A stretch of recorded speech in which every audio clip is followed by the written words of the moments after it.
Hello guys, ഞങ്ങൾ bread പൊരിക്കുകയാണ്. മുട്ടൊന്നും ഇല്ലാതെ കേട്ടോ ഗൈസ് പൊരിക്കണത്, മുട്ടയൊന്നുമില്ല. അതുകൊണ്ട് ഇങ്ങനെ പൊരിക്കുകയാണ്. എന്താണ് ചെയ്യേണ്ടതെന്ന് വെച്ചാൽ, ഇതിൻ്റെ റെസിപ്പി ഞാൻ ഒറ്റയ്ക്ക് ഉണ്ടാക്കിയതാട്ടോ.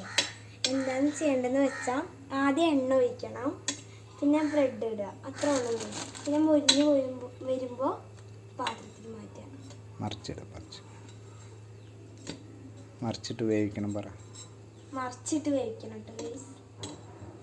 മുട്ട അല്ലെങ്കിൽ അങ്ങനത്തെ റെസിപ്പി ഒക്കെ ഉണ്ടാക്കേ,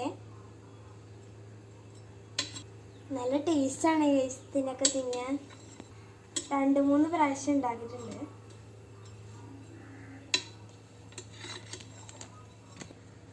കുറച്ച് കരിഞ്ഞാലൊന്നും കുഴപ്പമില്ല കേട്ടോ ഗൈസ്. നിങ്ങളിത് വീട്ടിൽ ഉണ്ടാക്കി നോക്കണം, നല്ല ടേസ്റ്റാട്ടോ ഇതിന്. അത് വെന്ത് വന്നാൽ നമുക്ക് മറിച്ച്. അപ്പോൾ ഗൈസ് അത്യാവശ്യത്തിന് ഇത് മുരിഞ്ഞിട്ടുണ്ട്. ഇനി നമുക്ക് പ്ലേറ്റിലേക്ക് മാറ്റാം കേട്ടോ.